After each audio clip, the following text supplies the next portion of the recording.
नई सरकार बनते ही प्रदेश हित में होंगे कई बड़े फैसले। मुख्य सचिव ने सचिवालय के सारे काम ऑनलाइन करने की पहल की शुरुआत की।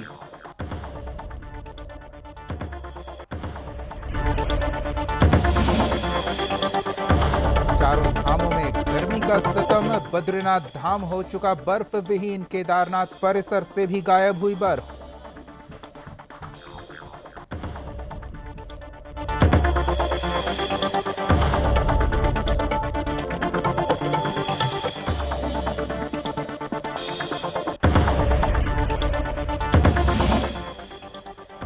उत्तराखंड वासियों को जल्द मिलेगी शहरी विकास और आवास से जुड़ी तमाम सरकारी योजनाओं के लाभ। योजनाओं के लाभ को लेकर सरकार ने शुरू की है पहल।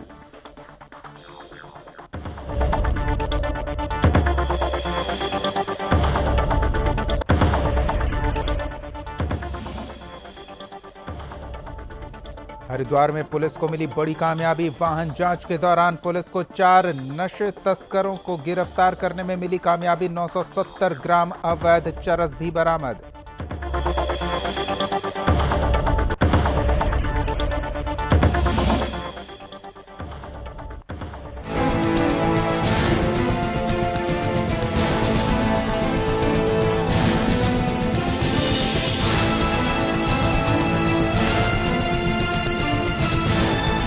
आप देख रहे हैं सुदर्शन न्यूज।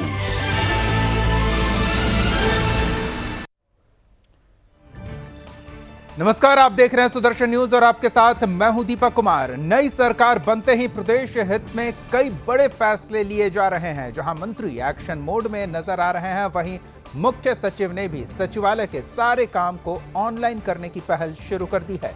जल्द ही सचिवालय को फाइलों के बोझ से मुक्ति मिल जाएगी और सभी काम ऑनलाइन ही किए जाएंगे, जिससे पारदर्शिता भी सचिवालय के कामों में आएगी। इसी कड़ी में सचिवालय उत्तराखंड सरकार के कामों को जमीन पर उतारने वाला विभाग है। नई सरकार के गठन के साथ ही सचिवालय के काम में पारदर्शिता लाने की कवायद शुरू हो गई। जल्द ही सचिवालय पेपरलेस होने जा रहा है। मुख्य सचिव के आदेश के बाद इस पर काम शुरू हो गया है। सचिवालय परिसर के ऑनलाइन होने से जहां कामों में पारदर्शिता आएगी, वहीं दूसरी तरफ समय के साथ साथ पेपर के खर्चे से भी मुक्ति मिलेगी। साथ ही फाइलों के अंबार से भी सचिवालय कर्मियों को मुक्ति मिलेगी।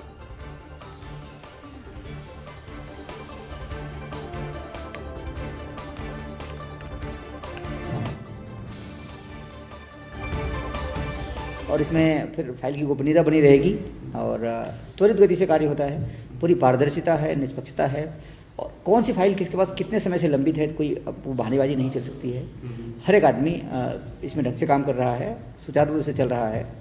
जैसे कल की हम बात करें तो कल लगभग 202 फाइलें बनी थी, नई फाइलें, और जो पुरानी फाइलें हैं वो चलती हैं। और फाइल के मूवमेंट की बात करें तो कल लगभग 2500 फाइलें मूवमेंट में रही हैं। मतलब एक फाइल जैसे एक जगह से दूसरी जगह गई, वहाँ से दूसरी जगह गई, तो 2500 बार फाइलें मूव करी हैं। तो इस तरह से 2500-3000 फाइलें रोज़ मूव कर रही हैं एक पटल से दूसरे पटल पे, और नई फाइलें लगभग 200 से 150 के आसपास फाइलें बन रही हैं। इससे कार्य में गति आती है और किसी प्रकार से इसमें हम कोई अगर लंबित रखता पटौलियों को तो पता। बढ़ते हैं अगली खबर की ओर। इस बार चारों धाम में अच्छी बर्फबारी हुई थी, लेकिन मौसम परिवर्तन के कारण मार्च महीने के अंत में ही तेज गर्मी ने चारों धामों में बर्फ को तेजी से पिघलाया। स्थिति अब ये हो गई है कि बद्रीनाथ धाम बिल्कुल बर्फ विहीन हो चुका है, जबकि बीते सालों तक यहां इस समय तक करीब 4 फीट मोटी बर्फ की चादर बिछी रहती थी। वहीं केदारनाथ धाम परिसर से बर्फ हटाने की जरूरत ही नहीं पड़ी। यहां भी बर्फ पिघल चुकी है। गंगोत्री और यमुनोत्री में नाम मात्र की बर्फ ही रह गई है। मौसम वैज्ञानिकों का मानना है कि अगर बारिश नहीं हुई और इसी तरह गर्मी पड़ती रही तो ऊंची चोटियां भी बर्फ विहीन हो जाएंगी।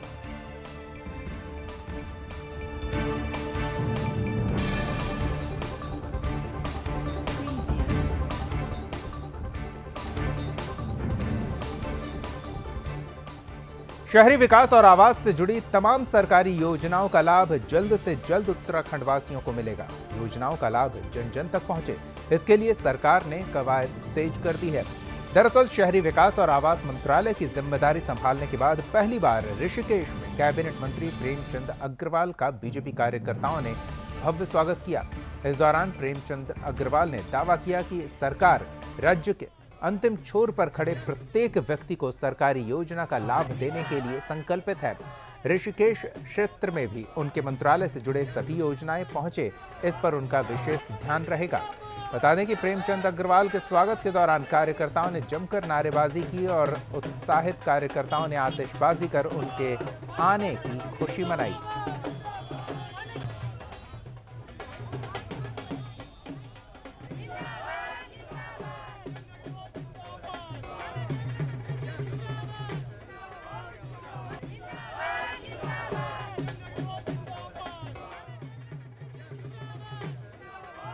देखिए, मेरे प्रदेश में 101 नगर निगम, नगर पालिका, नगर पंचायत है। सभी पे मेरा फोकस होगा, उसमें ऋषिकेश भी शामिल है। और ये बात सही है कि ऋषिकेश का हूँ तो थोड़ा मन और भाव ज़्यादा रहेगा, लेकिन उसको हम लोग पूरी तन्मयता से पूरे प्रदेश के विकास के लिए हम लोग चुने गए हैं। मेरी उत्तराखंड की जनता का मैं आभार व्यक्त कर रहा हूँ, जिन्होंने एक मिथक तोड़ा, जिन्होंने हमेशा, आज से पहले का आप जानिए कि शुरू में जब कांग्रेस की सरकार आई तो अगली बार भारतीय जनता पार्टी की सरकार थी, उसके बाद अगली बार फिर कांग्रेस की सरकार थी, फिर भारतीय जनता पार्टी की सरकार थी। पहली बार उत्तराखंड के अंदर ये मिथक टूटा है। उत्तराखंड के हरिद्वार में पुलिस को बड़ी कामयाबी हाथ लगी। बता दें कि नशे पर लगाम लगाने के लिए क्षेत्र में पुलिस प्रशासन की तरफ से सघन जांच अभियान चलाया जाता रहा है। इसी कड़ी में वाहनों की जांच के दौरान पुलिस को 4 नशा तस्कर को गिरफ्तार करने में कामयाबी मिली। आरोपियों के पास से 970 ग्राम अवैध चरस, साथ ही 14,000 रुपए की नकदी भी बरामद की गई है। वहीं पुलिस ने मामला दर्ज कर लिया है, आरोपियों को गिरफ्तार कर जेल भेज दिया है और उनसे पूछताछ की जा रही है।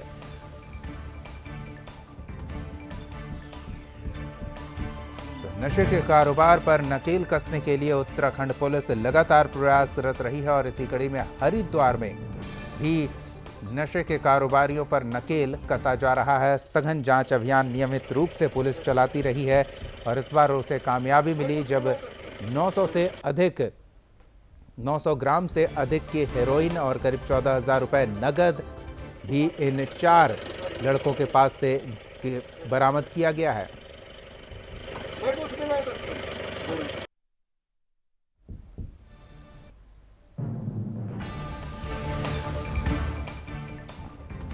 कोरोना संक्रमण काल के 2 साल बाद उत्तराखंड विद्यालय शिक्षा बोर्ड की परीक्षा ऑफलाइन हो रही है।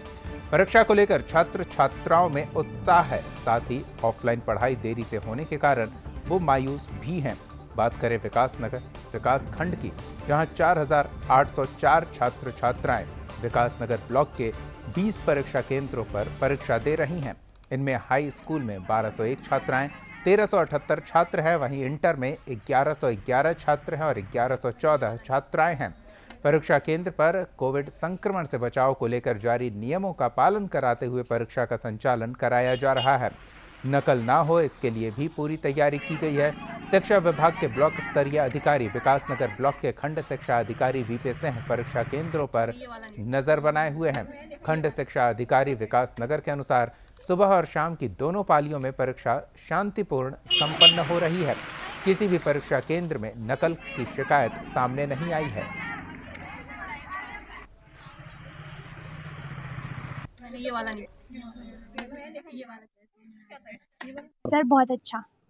जैसे कोरोना काल था तो आपकी पढ़ाई पे असर पड़ा कुछ? कोरोना काल की वजह से हमारी पढ़ाई पे बहुत असर पड़ा। हाँ।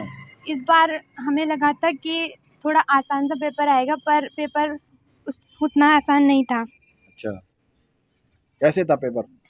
पेपर थोड़ा हार्ड लगा हमें, क्योंकि पहली बार हमने पेपर दिया है बोर्ड का। जो हाई स्कूल और इंटर की बोर्ड परीक्षाएं हैं वो 28 मार्च से प्रारंभ हुई है और जो बालक बालिका हैं हमारे विकासनगर ब्लॉक की बात करूँ मैं तो 1378 बालक और 1201 बालिका हाई स्कूल में, कुल जो है 2579 और इंटर में 1111 बालक, 1114 बालिका, कुल जो है 2225 इंटर में बालक बालिका परीक्षा दे रहे हैं। और हमारे जो विकासनगर में है बोर्ड के 20 सेंटर बनाए गए हैं, जिनमें मतलब 2 सेंटर हमारे ऐसे हैं जहाँ पर केवल हाई स्कूल की ही परीक्षा हो रही है। उत्तराखंड के हल्द्वानी के कॉलेज रैगिंग का मामला सामने आया है। बता दें कि बीते दिनों हल्द्वानी के राजकीय मेडिकल कॉलेज में 27 छात्रों का सिर मुंडवाकर उनकी रैगिंग की गई। इसका वीडियो वायरल हुआ। कॉलेज के वायरल वीडियो में 27 छात्र एक लाइन में हाथ पीछे रखकर चल रहे हैं और सभी के सिर मुड़े हुए हैं। एक गार्ड उनके पीछे तालिबानी तरीके से चल रहा है, जिसके बाद ये मामला कोर्ट पहुंचा। वहीं कॉलेज प्रबंधन ने कहा कि रैगिंग करने वाले छात्रों पर जुर्माना लगाया गया है। अदालत ने सरकार से स्थिति स्पष्ट करने को कहा है। वहीं हाईकोर्ट ने राजकीय मेडिकल कॉलेज हल्द्वानी के 27 छात्रों की रैगिंग मामले में कॉलेज के प्राचार्य को अंतिम अवसर देते हुए 20 अप्रैल तक जवाब देने को कहा है। इससे पूर्व 23 मार्च को हाईकोर्ट ने कॉलेज के प्रिंसिपल से जवाब दाखिल करने को कहा था। हाईकोर्ट ने प्रिंसिपल से पूछा था कि 18 मार्च को जिन अज्ञात लोगों के खिलाफ मुकदमा दर्ज किया गया वो किस आधार पर किया गया। कोर्ट ने 1 सप्ताह के भीतर इस संबंध में शपथ पत्र पेश करने का आदेश देते हुए 30 मार्च को सुनवाई की तारीख तय की थी, लेकिन 30 मार्च को प्रिंसिपल ने कोई जवाब नहीं दिया। इस मामले में कार्रवाई जारी है।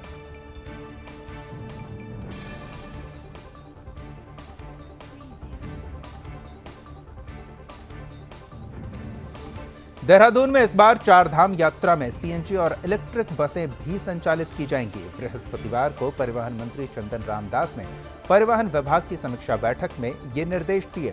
उन्होंने ये भी कहा कि परिवहन महकमा 4 धाम यात्रा को सुलभ बनाए। विधानसभा स्थित कक्ष में आयोजित बैठक में परिवहन सचिव, परिवहन आयुक्त, निगम की एमडी सहित तमाम अधिकारी शामिल हुए। बैठक में मंत्री चंदन रामदास ने सबसे पहले प्राथमिकता 4 धाम यात्रा को सुलभ संचालन बताई। उन्होंने कहा कि 4 धाम यात्रा में इस बार सीएनजी और ई बसें भी संचालित की जाएंगी ताकि लोगों को सस्ती और सुरक्षित यात्रा का लाभ मिल सके।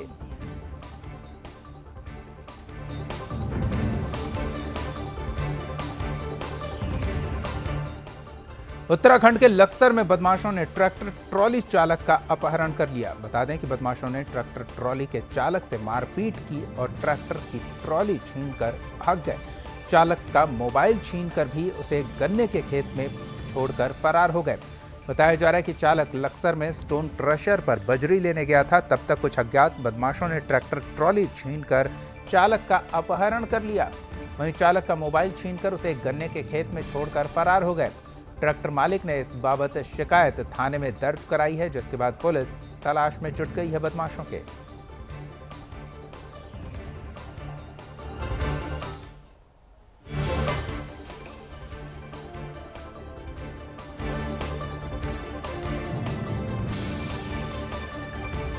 पौड़ी जिले के चौबट्टा खाल विधानसभा के सतपुली में स्वास्थ्य विभाग में कार्यरत आउटसोर्स कंपनी को अपनी नौकरी जाने का डर सता रहा है। घबराए आउटसोर्स कंपनी के कर्मचारी कार्य बहिष्कार कर रहे हैं। उनका कहना है कि अगर उन्हें हटाया जाता है तो राज्य भर में कोविड के समय लगे हुए स्वास्थ्य कर्मी आंदोलन करने को मजबूर होंगे। कर्मियों का कहना है कि कोविड काल में उन्हें सरकार ने जरूरत पड़ने पर अस्पतालों में नौकरी पर रखा। कर्मियों ने कोविड की परवाह न करते हुए पूरे मन से काम किया और मरीजों की सेवा की, जिससे प्रदेश भर में लोगों को इस संक्रमण के खतरनाक असर से बचाया गया। साथ ही कोविड मरीजों को ठीक करके घर भेजा। इसके साथ ही उन्होंने कहा कि स्वास्थ्य विभाग में कार्यरत आउटसोर्स कंपनियां अगर नौकरी से निकाल गई तो ये बिल्कुल भी बर्दाश्त नहीं किया जाएगा। स्वास्थ्य कर्मी पूरे राज्य में आंदोलन करेंगे।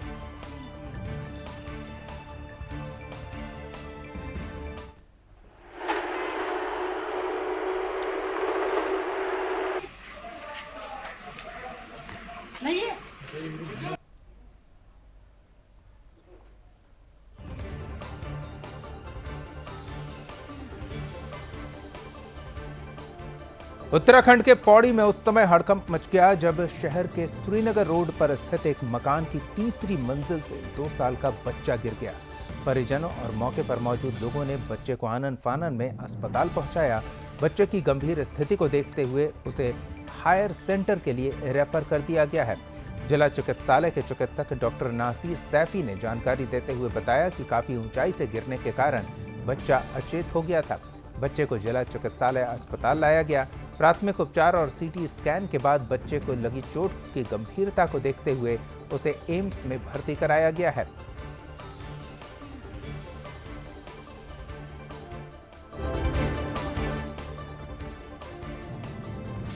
अकॉर्डिंग टू पेरेंट्स पेशेंट का फॉल फ्रॉम हाइट है।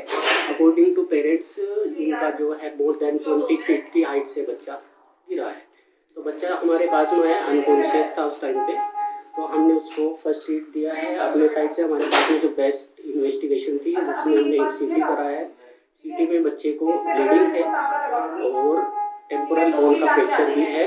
तो उसके कारण में हमने फर्स्ट ट्रीट करने के बाद में, क्योंकि हमारे हॉस्पिटल में न्यूरोसर्जन का जो है न्यूरो डिपार्टमेंट नहीं है, तो बच्चे को न्यूरोसर्जन ओपिनियन के लिए, जिससे बच्चे को सही टाइम पे सही ट्रीटमेंट मिल पाए, उसके कारण डिस्ट्रिक्ट हॉस्पिटल कोर्ट से बच्चे को एम्स के लिए रेफर किया गया।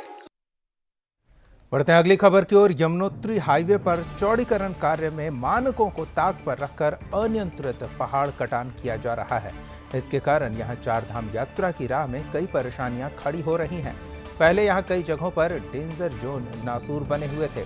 अब यहां एक और नया डेंजर जोन विकसित होने की आशंका जताई जा रही है, जिसके कारण यमुनोत्री हाईवे पर आवाजाही रोक दी गई है।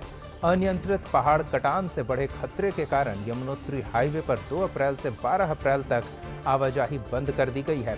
यमुनोत्री हाईवे पर चौड़ीकरण कार्य के कारण पहाड़ों का कटान किया जा रहा है। चारधाम यात्रा के लिए केसाला खनेड़ा गांव की तलहटी पर डेंजर जोन विकसित होने की आशंका जताई जा रही है। इसे देखते हुए यमुनोत्री हाईवे पर कल 2 अप्रैल से 12 अप्रैल तक गाड़ियों या अन्य आवागमन पूरी तरह से प्रतिबंधित रहेगा। यमुनोत्री हाईवे पर पौलगांव से पालीगाड़ तक ऑल वेदर सड़क परियोजना के तहत चौड़ीकरण का कार्य चल रहा है। इसके कारण यमुनोत्री हाईवे पर केसाला और खनेड़ा गांव की तलहटी पर अनियंत्रित पहाड़ कटान से हाईवे के ऊपरी चट्टानों में दरार आई और वो चट्टान के खिसकने का खतरा बढ़ गया है।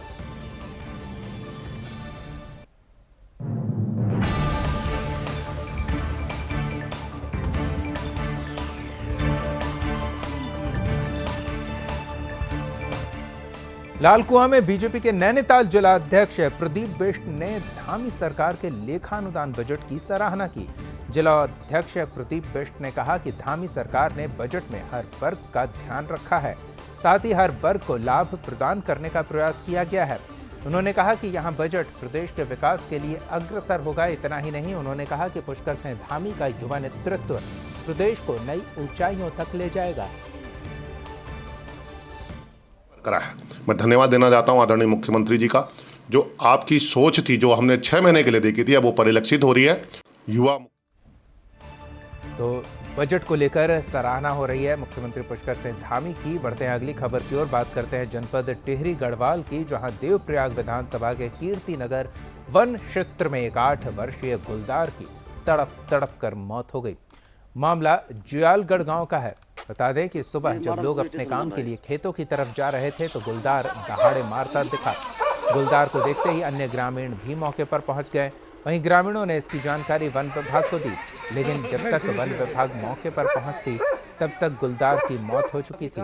प्रत्यक्षदर्शियों ने कहा कि गुलदार जोर जोर से दहाड़े मार रहा था, लेकिन उसके पीछे का हिस्सा पूरी तरह से जख्मी था। कोई भी ग्रामीण गुलदार के डर से आगे नहीं बढ़ रहा था।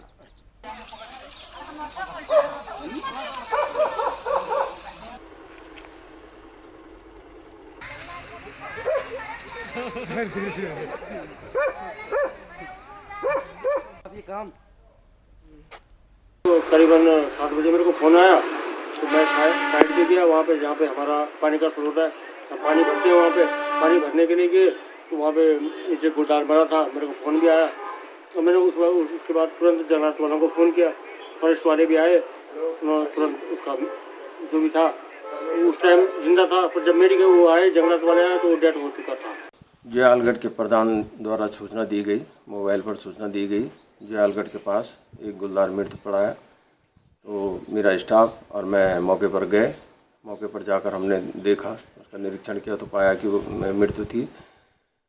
संभवतः प्रथम दृष्टया किसी अज्ञात वाहन की टक्कर से इनकी मृत्यु हुई है और मृत्यु के पश्चात पंचनामा भर के हमारे स्टाफ द्वारा पीएम के लिए लाया गया। 2 डॉक्टरों के पैनल ने उसका पीएम किया। तत्पश्चात यहाँ पे जो है उसको शवदाह किया जा रहा है। लालकुआं में उस समय हड़कंप मच गया जब थाना क्षेत्र के पास गौलांदी में एक शव देखा, जिसके बाद स्थानीय लोगों ने इसकी जानकारी पुलिस को दी। मौके पर पहुंची पुलिस ने मामला दर्ज कर शव को पोस्टमार्टम के लिए अस्पताल भेज दिया। मृतक की पहचान बिंदु खत्ता निवासी मोहन सिंह के रूप में हुई है, जो बीते 10 दिन से अपने घर से लापता हो गया था। इसके बाद परिजनों ने इस मामले में थाने में FIR दर्ज करवाया, पर उस व्यक्ति का कोई अता पता नहीं चला। आज उस व्यक्ति का शव बरामद किया गया है। पुलिस मामले की छानबीन में जुटी है।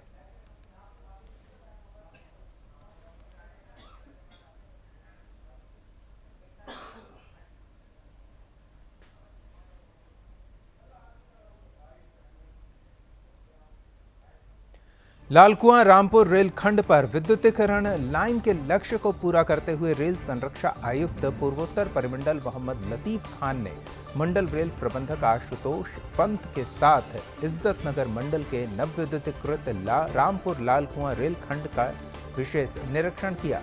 इसके पश्चात उन्होंने लालकुआं से रामपुर तक गति परीक्षण भी किया। निरीक्षण स्पेशल लालकुआं से लगभग 66 किलोमीटर की दूरी 55 मिनट में तय कर रामपुर पहुंचे। इस दौरान निरीक्षण गाड़ी को 100 घंटे की स्पीड से दौड़ाया गया। विद्युतीकरण का कार्य माह सितंबर 2021 में प्रारंभ किया गया था और इसकी अनुमानित लागत 75,000 करोड़ है। आपको बता दें कि निरीक्षण के दौरान रेल संरक्षा आयुक्त ने रामपुर लालकुआं रेलखंड के मध्य पड़ने वाले और विशाल बिलासपुर रोड रेलवे स्टेशनों पर उपलब्ध स्टेशन मास्टर पैनल, पैदल ऊपरगामी पुल, सब स्टेशन पावर रामपुर से लेकर लालकुआं तक का है। और इसका अभी जो भी इसमें इंस्पेक्शन किया है CRS महोदय ने, वो विद्युतीकरण से संबंधित है।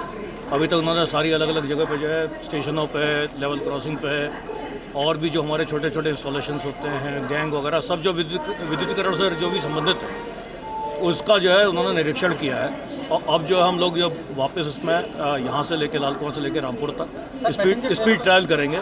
उसके बाद फिर वो अपना जो है पैसेंजर ट्रेनों का अभी मैं कुछ नहीं कहूँगा। पहले तो CRS का स्पीड ट्रायल हो जाएगा, उसके बाद ऑथराइजेशन देते हैं, उसमें कुछ शर्तें होती हैं, वो शर्तें भी हमको पूरी तरह करनी पड़ती हैं। दूसरी, जहाँ तक हमारी ये सप्लाई की बात है, इसके लिए विद्युत सप्लाई भी चाहिए होती है। जब ट्रेनें चलेंगी तो विद्युत सप्लाई होगी, तो उन्होंने रामपुर से चार्ज कर रखा है इसको। लालकुआं नगर पंचायत के अधिशासी अधिकारी के नेतृत्व में मुख्य बाजार में नगर पंचायत की टीम ने अतिक्रमण हटाओ अभियान चलाया। इस दौरान सड़कों पर अतिक्रमण हटाने के साथ ही अतिक्रमण करने वाले दुकानदारों का सामान भी जब्त करने की कार्रवाई की गई, उनसे जुर्माना लिया गया। अभियान के दौरान कई बार दुकानदारों और नगर निगम टीम के कर्मचारियों के बीच नोकझोंक भी देखने को मिली, लेकिन पुलिस बल की मौजूदगी से अभियान को शांतिपूर्ण संपन्न कराया गया।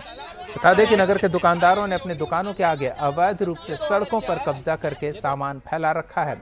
इससे सड़कें आए दिन जाम की समस्या घिरी रहती है। कई बार नगर पंचायत प्रशासन ने दुकानदारों को चेतावनी देते हुए सड़क से हटने के निर्देश दिए हैं, लेकिन दुकानदारों के नहीं हटने के बाद नगर प्रशासन EO पंचायत सुश्री के नेतृत्व में टीम ने बाजार में अतिक्रमण हटाओ अभियान चलाया। इस दौरान उन्होंने दुकानदारों पर जुर्माना भी लगाया। इस संबंध में नगर निगम की EO पूजा ने कहा कि शासन के निर्देश पर लालकुआं पंचायत पॉलिथीन सफाई और अतिक्रमण से मुक्त है।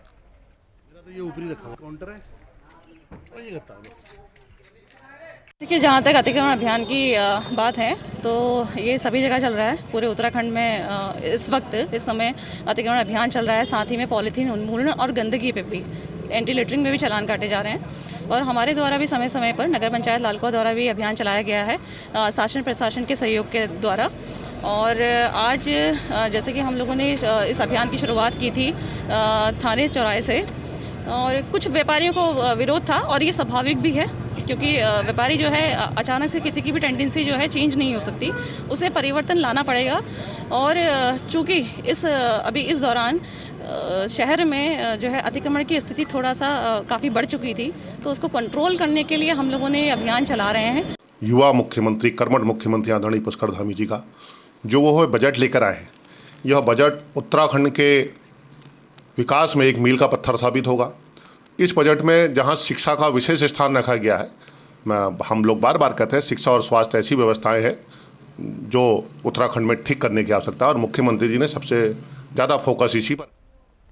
कोरोना में बिगड़ी आर्थिक स्थिति से अभिभावकों ने बच्चों के स्कूल बदल दिए। प्रदेश भर के सरकारी स्कूलों में 44,000 बच्चों की संख्या बढ़ी है, जबकि प्राइवेट स्कूल में छात्रों की संख्या घटी है। 2 साल पहले चीन के वुहान शहर से निकले कोरोना वायरस ने भारत के हर क्षेत्र को प्रभावित किया, लेकिन शिक्षा जगत पर इसका प्रभाव कुछ ज्यादा ही देखने को मिला। वैश्विक महामारी की पहली और दूसरी लहर के बाद प्राइवेट स्कूलों की हालत खराब होती नजर आ रही है। ऐसे में एक और चौंका देने वाला बयान सामने आया है।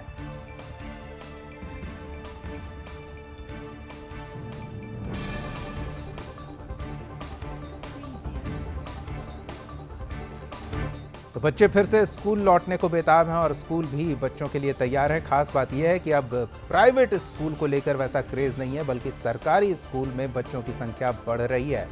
बढ़ते हैं आगे। केंद्र सरकार का जनपद उत्तरकाशी की तहसील भटवाड़ी के ग्राम जादुंग और नेलांग में ग्राम में विस्थापित ग्रामीणों को बसाने और अन्य व्यावसायिक गतिविधियों को बढ़ाने के उद्देश्य के साथ जिलाधिकारी मयूर दीक्षित की अध्यक्षता में कलेक्ट्रेट स्थित NIC सभागार में ग्राम जादुंग और नेलांग के विस्थापित ग्रामीणों, आर्मी अधिकारी, ITBP, राजस्व, वन, उद्यान, पशुपालन और विद्युत विभाग के अधिकारियों के साथ बैठक कर बातचीत की गई।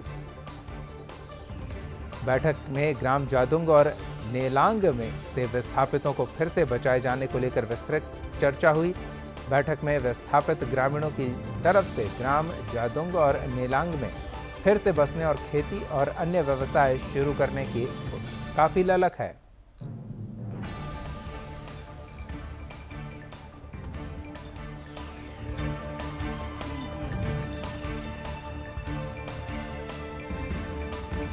इस बुलेटिन में फिलहाल इतना ही। आप देखते रहिए सुदर्शन न्यूज। जय हिंद।